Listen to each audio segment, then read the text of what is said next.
Chapter 13, With Wind in Her Hair. With wind in her hair, Larimar made her way into the tea shop. A storm was coming in again, and she still hadn't shuttered the old tavern house.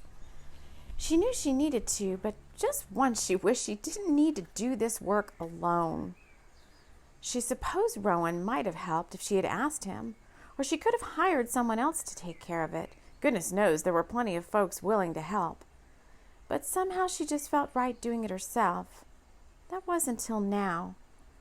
Larimar made a mental note to follow up on the details of shutters before she and Rowan left for America. She had a small knot in her stomach thinking about the trip, so she headed behind the counter to steep some peppermint tea. It was so easy to get caught up in the mundane attributes of life and get lost to the magic all around. But Larimar had made a pact with herself long ago that she would never let that happen. And a pact was as good as any charm in keeping someone or something true to their word. She silently dumped the tea bag up and down in the cup as her mind started to go deep inside herself. She saw herself on a seashore, but this one was different than home. This was no shoreline in Rockaway Point, she realized. Maybe it was somewhere they were headed on the vacation, she surmised, as she let her thoughts take her there. And then, in the wisps of the waves and fog-covered shore, she saw someone walking towards her. It was a small shape in the distance, but getting closer. Her heart started beating faster, and her mind raced ahead to hurry up the vision. She calmed her mind and again let her thoughts go, sitting down gently on the stool behind the counter. Spirit was trying to tell her something, if she could quiet her mind enough to hear it.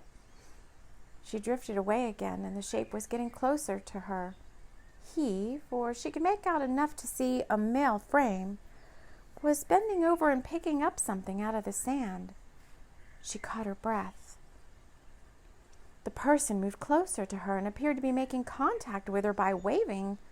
She waved back and felt a joyful surge in her solar plexus. She giggled for no apparent reason other than this vision had the undertones of happiness and joy about it.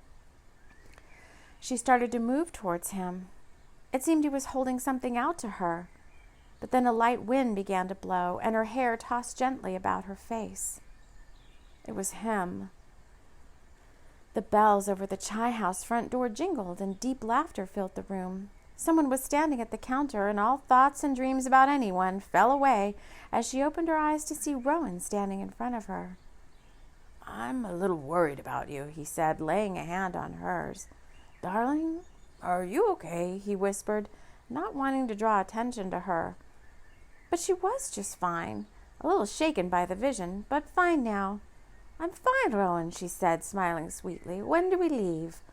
Her thoughts now were on him, and she couldn't help herself about it. She had waited for a moment in time that she thought might never come, but after her tarot reading, she knew they were only what seemed like moments away. The thoughts made her quicken and yet terrified her at the same time. She moved off the stool and around the counter to embrace him. She felt the strong steel of his muscles, and the yearning she felt coming from him whenever they touched, and a slight bit of melancholy filled her soul at the knowing that they would soon part. Chapter 14, A Sweet, Easy Feeling. Chandra was the first to arrive at Collage, and she waited outside in anticipation of Billy's arrival. She had dressed quite unassumingly for her 6-foot frame, and she wondered how Billy might recognize her in the rainbow pearl jumpsuit and dark red velvet fedora. She just couldn't help it that she stood out wherever she went, and all joking in her mind aside, she was anxious to see him. She felt good around him and realized it was because there were no pretenses and no expectations. He had good energy, she had to admit.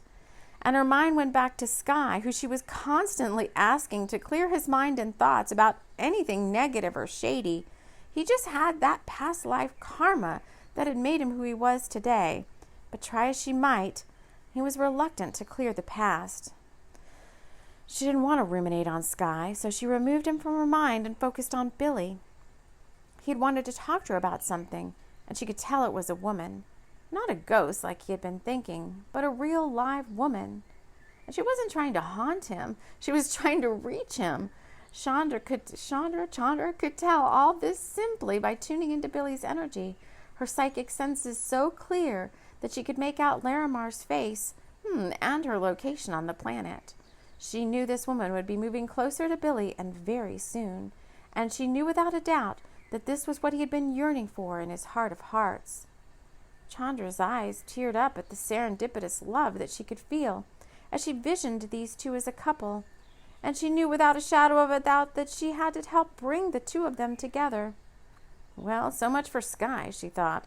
I'm staying round here a little bit longer. Her mind's eye cleared as a burgundy firebird growled into the parking lot and pulled up to the entrance of Collage. And there, Chandra thought, behind the wheel, was one of the kindest, loving, and amazingly beautiful people she had ever met. Her heart leaped, and she moved towards the car. Billy parked and unfolded himself from behind the wheel. Pulling out the bouquet of pink roses from the floorboard, he whisked them out and flourished her as he picked her up and spun her around several times. Chandra's head spun from the twirling, and she enveloped herself in him. They stood for a moment, her with her head on his shoulder, and him holding her in a soft embrace. When they parted, he was the first to speak. You look amazing, Chandra. So good to see you, he said, smiling, as his eyes took her all in. She couldn't help but be transfixed by him. It was just his energy. Everyone that came into contact with him made them feel so good inside. Most mistook this for sexual undertones, but it was just so much more than that. Chandra knew he was an earth angel, but she didn't want to let on how much he really truly did attract her. He had other things on his mind, and she had Sky. Billy was all she could say as she took a deep breath. It's been too long, she said, as he held her out at arm's length. He breathed her in and her him. Soulmates aren't always lovers, she reminded herself as she broke the gaze. Let's get inside, he said, holding the roses while she smoothed her hair and stood looking him up and down. You look really good, she said, hiding her desire. She couldn't help herself. But this wasn't about her, she reminded herself again, as her spirit guides silently tapped her on the shoulder to tell her she was here on soul mission and not for personal gain. I reserved us an outside table, he said, feeling like he needed to make the next move, but so transfixed in her energy he wasn't sure what that was. Perfect, she said. Did she really say it like a cat? Perfect, perfect, she said, embarrassed now that she was letting him get to her that way. She knew not to get too close to clients, and although he wasn't a client, he was asking for her professional services, and so that was a fine line. He motioned for her to move towards the outside cafe area while he went to the valet to have his car parked. Some people wouldn't let a valet within 100 yards of their cars, but Billy just trusted that all would be well. He checked in with the front desk, and a waiter came out to lead them to their table. The table had an amazing view of the bay and was somewhat secluded from the other guests. He had specifically asked for this table so others wouldn't hear their conversation about ghost girls and unanswered visions that snuck up on him at their leisure. Chandra sat facing the bay and waited for Billy to sit down before sizing him up again. She was feeling her in his energy field and something else that she couldn't quite put her finger on. Her heart quickened. She knew desire when she felt it. Billy, who'd been to Collage many times, held the menu out so both of them could look at it together. He recommended a few good vegan options, and he let the waiter know they were ready to order. His thigh brushed hers under the table. She didn't pull away. This place is great, she said. Thanks for suggesting it. Sky always gets frustrated with me when we go out, she said, not wanting to turn this into a Sky and Chandra conversation. It was just so easy to talk to him. He ordered her a white wine spritzer and himself a virgin margarita. He felt like he wanted a drink, but he was driving and needed to play it safe. His eyes flickered with soul light as they shone out. Those ghostly amber eyes.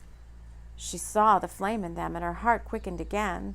She didn't know what was happening to her. I need to get a hold of myself, she thought. I don't recall us being like this before. She remembered their last meeting and realized that Sky had been there, and that had definitely changed the energy.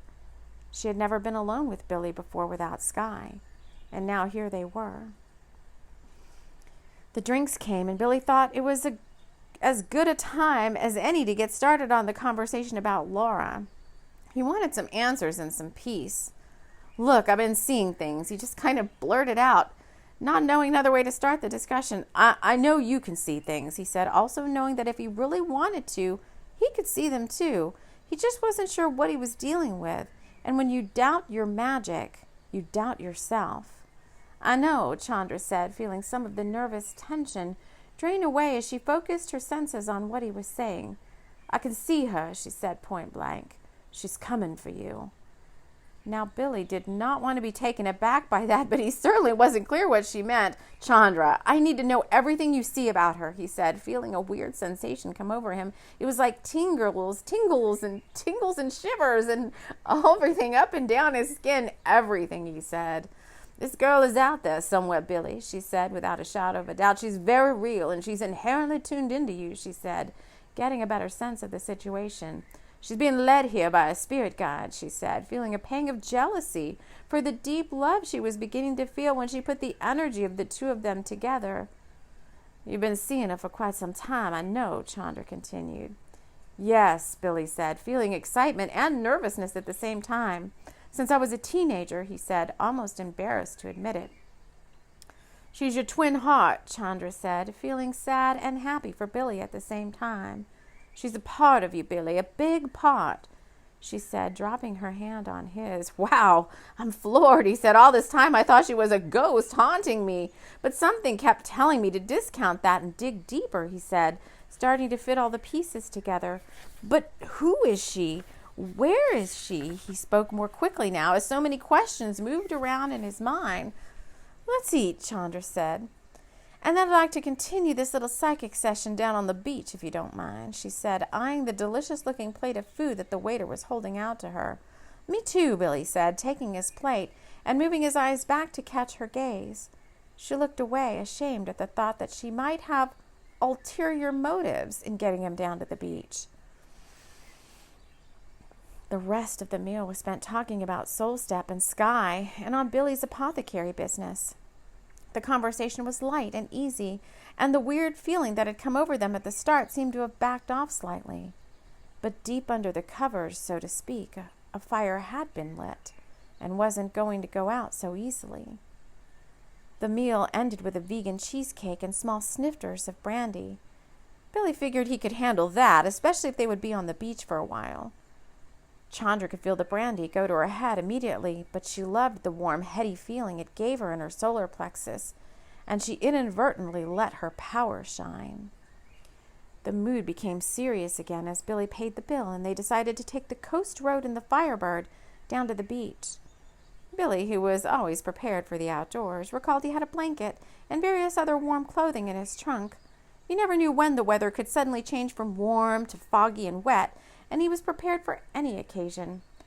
He wanted to talk more about Laura and find out what Chandra meant by saying that she was coming for him. It sounded so foreboding yet enticing at the same time. He reminded himself about the abstinence and felt that this whole situation had something more to it that was contributing to his lack of closeness with other women. That was until he had held Chandra close and felt a deep sense of urgency in his groin. What the heck was that? He had been trying to figure it out all during lunch.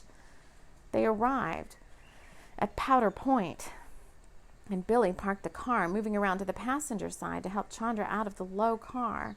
Their hands touched, and he felt it again, but brushed aside his thoughts.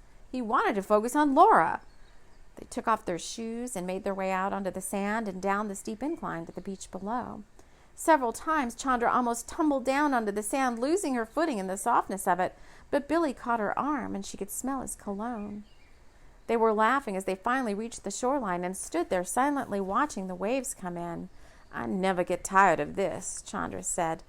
Looking lovingly out over the ocean, "I couldn't imagine being away from the water," she said with tears in her eyes. Why the heck was she crying? She had no idea. And then it came. The floodgates opened and she was crying and trying to dry her eyes with her handkerchief from her purse. "I don't know what's come over me," she said, embarrassed again at the lack of composure She silently tapped into her spirit guides, but they were silent, letting her figure this all out on her own this time. "What's wrong?" Billy's compassion took over as he reached out to smooth her hair away from her face. "Why are you crying, dear?" he said, feeling the brandy still in his veins. "It's just, no, I can't say it," she said, sobbing again. "It's too personal. It's not fair to you," she said, looking him in the eyes. Those eyes took her over again. "What, Chandra? What is it?" he said, feeling the need to hold her. As he pulled her to him, it happened. Lips touched lips and hands touched hips, and passion took over. She couldn't recall if it was him or her that acted first, but somehow they were laying on the sand side by side. He saw only her and she him. They kissed again passionately as he moved over her. She groaned in anticipation of something she realized she had wanted all along. She had wanted Billy Tavish, heart and soul, and now she had him here on this beach, and she never wanted to let him go. His hands made their way inside her blouse, folding themselves around her breasts, and she groaned, realizing it had been way too long for a man that had many desires seen and unseen. Many feelings, Billy thought, that he had been holding inside for way too long, and now here they were on the beach together, and he couldn't think about Laura now. All he could do was move on top of her, grinding his hips down into her pelvis as she moved her fingers to undo the snap on his cargo pants. She pulled the zipper of her jumpsuit all the way down and shimmied out of it, and then what seemed like the lover's dance. It was so fluid, so right, yet so wrong at the same time. He was inside of her, moving in a rhythm that only lovers do. And she buried her head into his neck as she moaned his name. Billy. She moved her hands onto his bottom, moving him in and out of her, and she came in an orgasmic flood of emotion, tears, and wetness. He climaxed and felt his kundalini rise. They held hands up and out as they both breathed into the surge of serpents rising together, and she felt that in her whole life she had never had another man like that before. They lay spent on the sand, and Billy reached to cover them with the blanket. Although the beach was pretty much deserted, you never know who might amble along, or if some wayward drone might be flying overhead. He smoothed her hair, and she looked at him, both in amazement and shame. They both had absolutely no idea what to do or say next, and in that sweet, easy feeling that encompassed them now, everything had changed.